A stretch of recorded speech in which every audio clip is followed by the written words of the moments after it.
In this lesson, you will learn how to migrate data from the desktop to the web using Microsoft Access. Access can create two types of databases.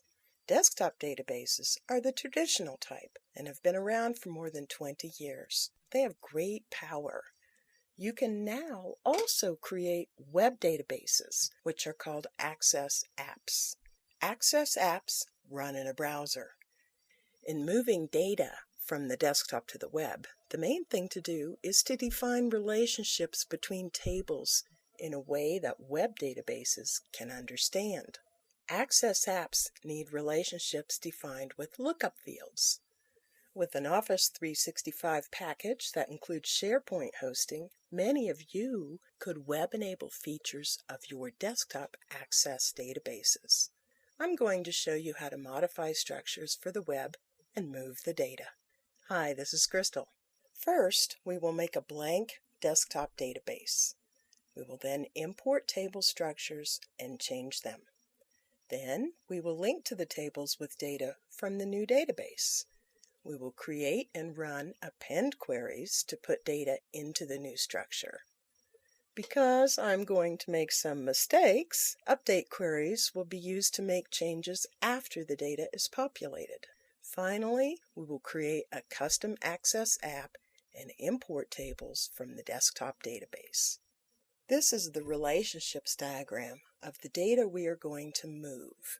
It comes from my free contacts database, which can be downloaded from the tips page of msaccessgurus.com. Create a new blank desktop database. When I create a new database, there are defaults I like to change for the current database.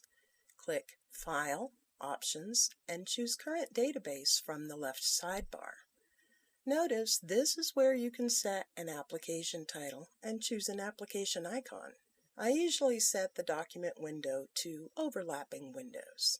I also uncheck Perform Name Autocorrect and save the options. Getting the autocorrect changes to stick is a multi-step process. Under File, Info, choose Compact and Repair Database. Then go back to File Options, Current Database, uncheck Track Name Autocorrect Info, save the options, and Compact and Repair Database again. First, we will import table definitions only to make modifications to the structure. On the External Data ribbon, click the Access icon and browse to the desktop database with the tables that you want.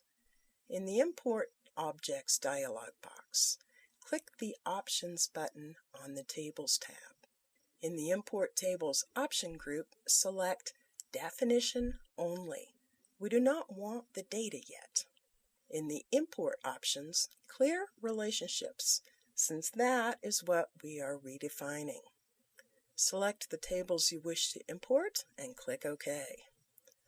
While the desktop contacts database you can download free has about 100 tables, I'm only going to put some of them on the web. Access web databases can complement desktop databases because you can link to its tables. I do the import process again to get definition and data for state and country names and abbreviations. These tables are used for lookup lists. On this relationships diagram, you can see that the CID field is the main key field. In the contacts table, CID is a primary key. In related tables, CID is a foreign key with data type of long integer. The foreign key fields need to be changed to lookups so that relationships can be understood by the web converter. The new database now has all the table definitions, but no relationships. Go to the design view of each table. Change foreign key fields to lookup fields by deleting and recreating them by selecting Lookup for the data type. In the Lookup wizard, select the table or query, the fields you want in the order you want them displayed, and how you want the list sorted. I unchecked Hide Key because I want to see real values as I move the data. This has undesirable consequences for views in the web app later on, so this will be changed. I could set the column widths by dragging column heading borders, but I prefer to precisely set the widths myself, which I will do in a moment. On the last screen of the Lookup Wizard, check Enable Data Integrity. Checking this box in the wizard is what creates the relationship. Click the Finish button and Yes to save. The Lookup tab in the lower pane now displays several more properties. I only needed the wizard to set up the field for the database, and now I will change what the wizard saved. The row source is where the data comes from. In the wizard, I've selected two fields, the ID, which is called CID, and the main name of the contact. I click on the Builder button, ... for the row source, which takes me to the Query Designer. Instead of the display column showing the main name only, I'm going to create a calculated field called Full Name. The sort order will be main name, then name A, which is the first column name for a human in this database. Since the wizard did not fill the field description, I will fill it since this will be displayed as status bar text. Remember when I did not drag the columns to different widths in the Lookup Wizard?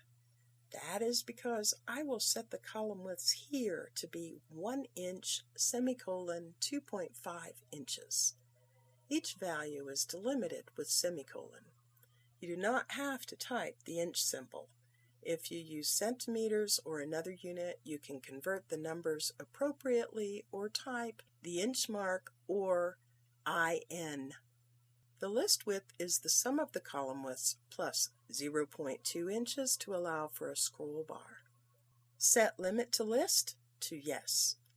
To save time, I copied this field definition and pasted it into other tables. I found out, however, that relationships were not created when I copied the CID lookup field to other table definitions.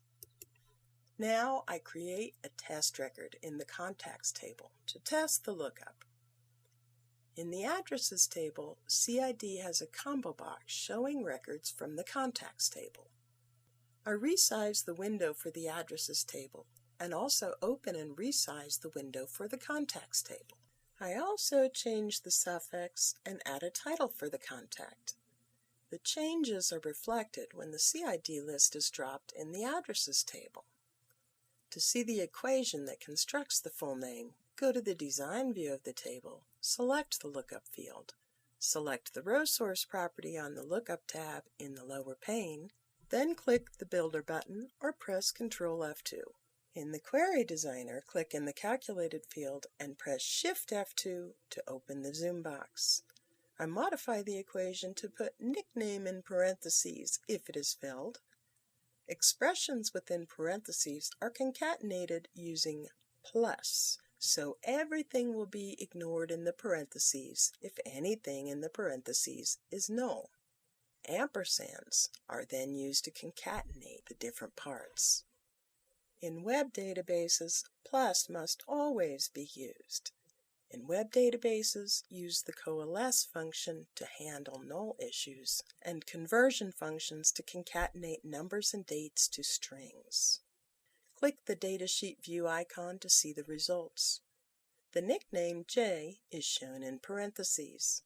If there was no nickname, the parentheses would not display either. After I copied and pasted the CID field to all the other tables that needed it, I found out that relationships were not created. I then discovered that relationships are created for lookup fields by the wizard when you check Enable Data Integrity. But because I copied and pasted and didn't use the wizard, the relationships weren't created. I didn't discover this until I'd already moved data. Perhaps relationships created on the diagram are imported into web databases, as long as the fields are lookup fields. When I started, however, I didn't think to try this.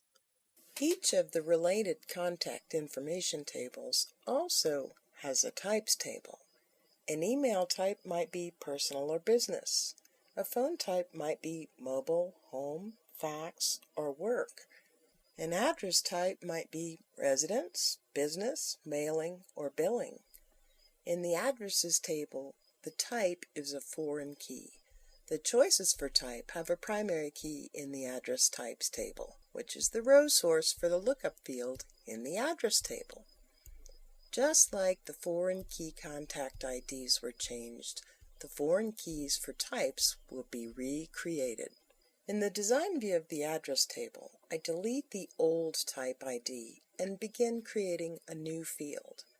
I type a field name and then choose Lookup Wizard for the data type.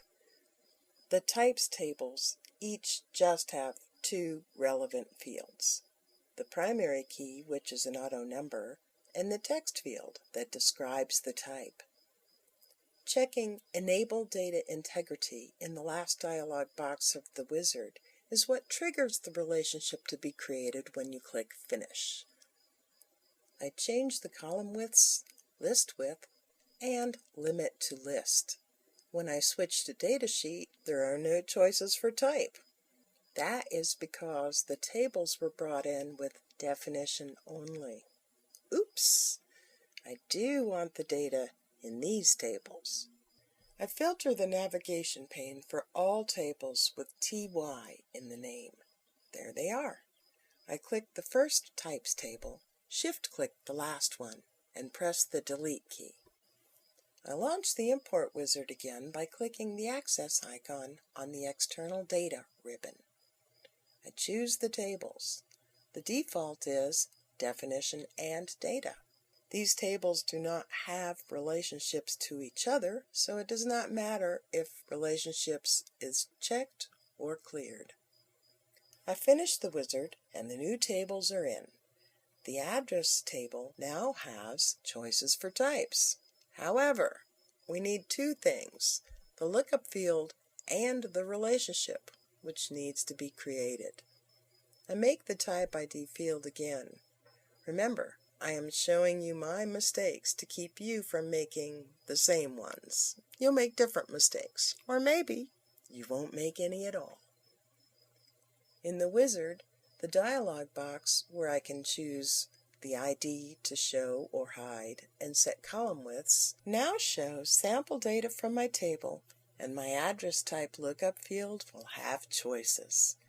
I go through each table with the foreign key to a types table, delete the foreign key, and recreate it using the lookup wizard.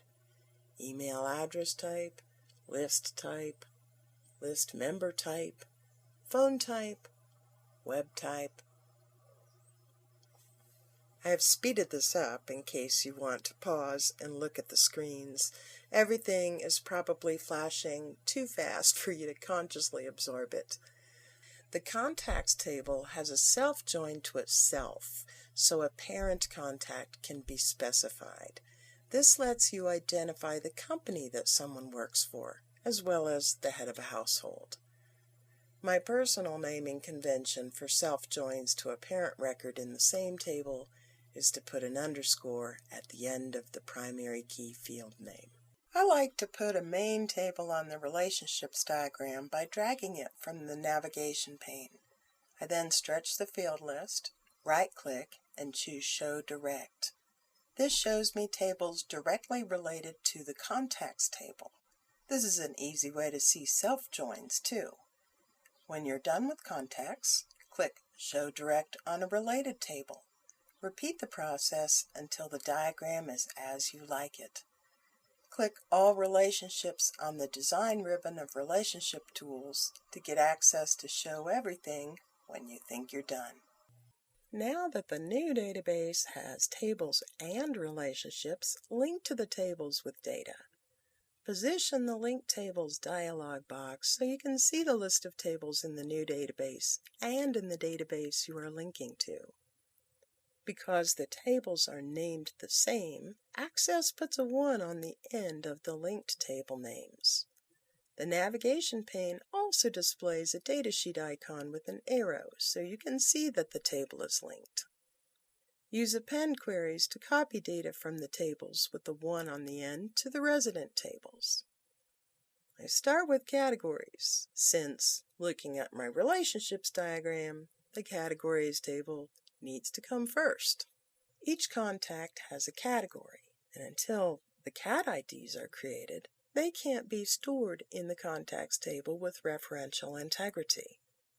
To show the structure of the table I am appending to make it easier to pick fields, I temporarily show it.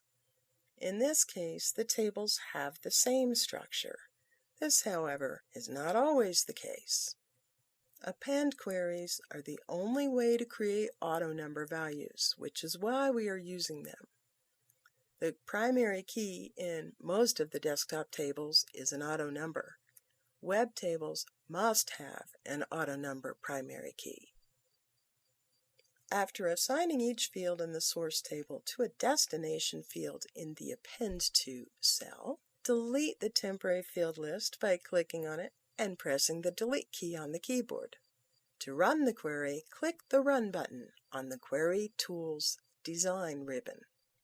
Open the category table and verify that data is there. Go back to the query design. Delete the categories field list from the upper pane and drag the Contact 1 table from the navigation pane to the query designer. Right-click on a blank area of the query and change the query type to Append Query. In the field list, click on the first field, scroll to the bottom, and shift-click the last field. Click on the selected fields and drag the selection to the first column of the grid. When you let go of the mouse, the grid displays each field in a separate column and fills the Append To cell when the field names are the same. To actually copy the data, run the query. Because a sample record was created in the contacts table in the new database, whoever was CID equals 1 can't be imported because there already is a CID of 1. That is okay in this case since the data is made up anyway. I could have deleted the sample record if this was real data. In the same way, data is appended from each of the tables related to contacts: email addresses, phone numbers, websites, lists, list members, and addresses. There's a table in the back end that I forgot to get the structure of. It is called C_CTC cat and is a cross-reference table for contacts and categories. The category stored in the contacts table is the main category, but many contacts have more than one role. For instance, perhaps you have suppliers that are also customers. Now I open each table to verify that it has data. I sort the navigation pane objects by name by right-clicking the navigation pane header and choosing Sort by Name. If your search bar isn't showing, press Ctrl F in the navigation pane to turn the search bar on. Type 1 into the search box to find all the tables with a 1 in the name. There they are. I click on the first one, shift-click the last one, and press Delete. Now to sort out the relationships diagram. I collapse the ribbon and collapse the navigation pane to make more space for working on the diagram. I rearrange all the tables to flow as data must be entered, with the one side of the relationship on the left and the many side on the right. I also resize the field lists to show more fields. Since all the tables have the same tracking fields at the bottom, I do not show them for every table to save space on the diagram. I see some of the tables are missing relationships. Here is where I didn't think to just drag them and see if the database would still move up to the web. The CID fields I copied did not get relationships set. I renamed the old CID field to CID1 and create a new CID field using the lookup wizard. I then modify the properties filled by the wizard. I do the same process on the other tables without a relationship to CID. List members, email addresses, and phone numbers. I then rearrange the relationships diagram again. The contacts table has a self-join to itself for the parent contact. This must also be changed to a lookup field. Access creates another copy of the contacts table on the relationship diagram so that the relationship can be displayed. I move the contacts copy table above the contacts table and size the field list to display the primary key field. I rearrange the diagram and fields in the tables until I'm happy with the way that it looks.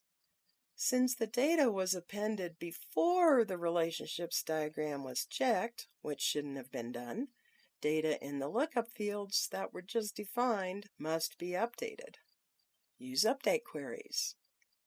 Create a new query for the contacts table. Put CID underscore and CID underscore 1 on the grid.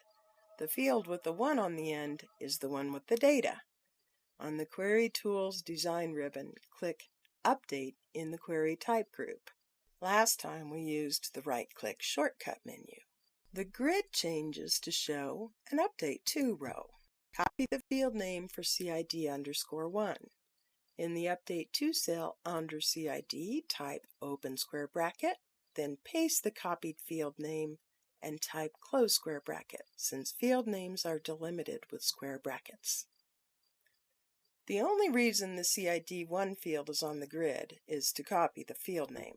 Because there is nothing in the Update To cell below it, nothing will be done.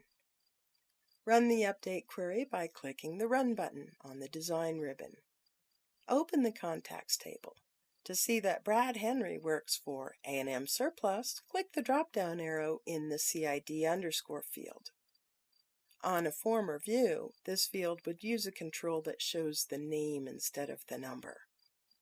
Now that information from the CID underscore 1 field has been moved to the CID underscore lookup field, go to the Design view of Contacts and delete the CID underscore 1 field. The update query does not need to be saved since it won't need to be run again. In the query design, remove the contact field list and drag in another table to update. Next, we will update CID in the phones table to CID1.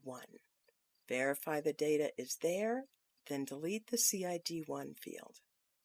In the query design, drag the email address table in and change the table name for the CID field on the grid to come from the email addresses table instead of the phones table. Then delete the phones field list from the top pane of the query. Run the query, verify the data got changed, and delete the old field. Similarly, run an update query on the rest of the new lookup fields that need values. Had the relationships been checked before the data was appended, time could have been saved, and these update queries would not be necessary. Our tables are now ready to move to the web. To create a new custom Access app, click the File menu and choose New. Blank database and template icons will be displayed. Click the icon captioned as Custom Web App. Another way to create a new Access app is from the Office 365 Admin Center. Sign into your Office 365 or other hosting account. For Office 365, you can go to login.microsoftonline.com. Site contents show My Applications and let me create new apps. Click Add an App. First, you will see templates you can start with. I generally prefer to create databases from scratch. Scroll to the end of the templates and click on Access App. I am naming this app Contact Web Blank. I'm naming this app Contact Web Blank since I intend to import tables created on the desktop without contact information, only lookup information. The example I showed you had records, but I deleted them so you could easily use this yourself. SharePoint creates my database and displays a new icon on my site contents page. Simply click the new icon to begin designing your application. To create tables from scratch, click the Add a New Blank Table link on the right. In this case, I'm going to click the Access icon to import tables from an Access desktop database. I browse to the blank database I prepared. I select all the tables and click OK. As each table is imported, it shows up in the table selector on the left, behind the Import Objects dialog box. With foresight, I could have moved the Import Objects dialog box to the right before clicking OK. Once all the tables are imported, the Get External Data wizard tells you that all objects were imported successfully, if they were. On the left, see the Table selector. When the tables were imported, Access automatically created a datasheet view and list view for every table. We are currently looking at a datasheet view of the Web Types table. To see the data, you must launch the app. To modify the view, click the Edit button in the middle of the design surface. The advantage of using the datasheet view instead of opening the table directly is that views can be automated with macros. The selected table appears in blue in the table selector. The star icon in front of each table can be changed. On the right, you can choose Views of the table. If you click on another table in the table selector, you will see its views on the right. Remember, these views were created automatically. All I did was import tables. To get connection information so that you can link from other applications, click the File menu and choose Info. There you will see the URL for your website, the SQL Server name, and the SQL Server database name. Click the Create Reports icon to create a desktop Access database with connections to your linked data, where you can define reports and more. The Manage icon lets you set permissions for your database. To modify a view, click on the table in the Table selector and then on the Edit button for the desired view. Once a table view is changed, it will not automatically be updated when changes are made to the structure of the underlying table. I didn't change anything in the view. I now look at the design view of the Contacts table. In desktop databases, I often set fields to an integer data type instead of yes/no based on Alan Brown's recommendations. That is why isActive is set to an integer. I will now change the data type of isActive to yes/no and delete the fields that aren't needed. When I save the table and look at the list view again, I see it has changed. isActive is now a checkbox, and the deleted fields are gone. Since all web tables must have an auto number ID, I add one to the Countries table. This table is used as a lookup to store the country abbreviation. I get rid of more fields I don't need right now. Since I often import data into tables, I sometimes add import ID. I also have fields I don't need in these structures to synchronize data in desktop databases. In the Lists table, I'm going to add a field for the contact who is the owner or manager of the list for when that is applicable. Perhaps the list is a club I belong to, and I want to quickly contact them. I create the field below the other fields since I can move it later. This will be a lookup field to the Contacts table.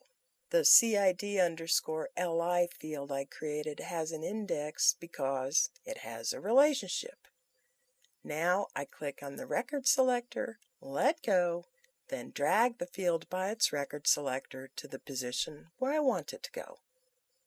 I save the table and close it. My view now has an autocomplete control for the list owner. Because, however, I specified for the ID field to show in the properties of the table, the primary display field is also set to ID. The only way I found to change this was to redefine the field, which will be done later. I have the same problem with all the foreign key fields. I also change isActive in the list member table to a checkbox, make the isActive change to other tables, and delete unnecessary fields. Because a web database does not have a relationships diagram, and it's useful to document relationships, you can use a query. I make a new query and add all the tables. Move the mouse to the divider between the upper and lower panes. Click and drag to give more space to the top. Start by arranging all the tables so that the one side of the relationship is on the left and the many side of the relationship is on the right.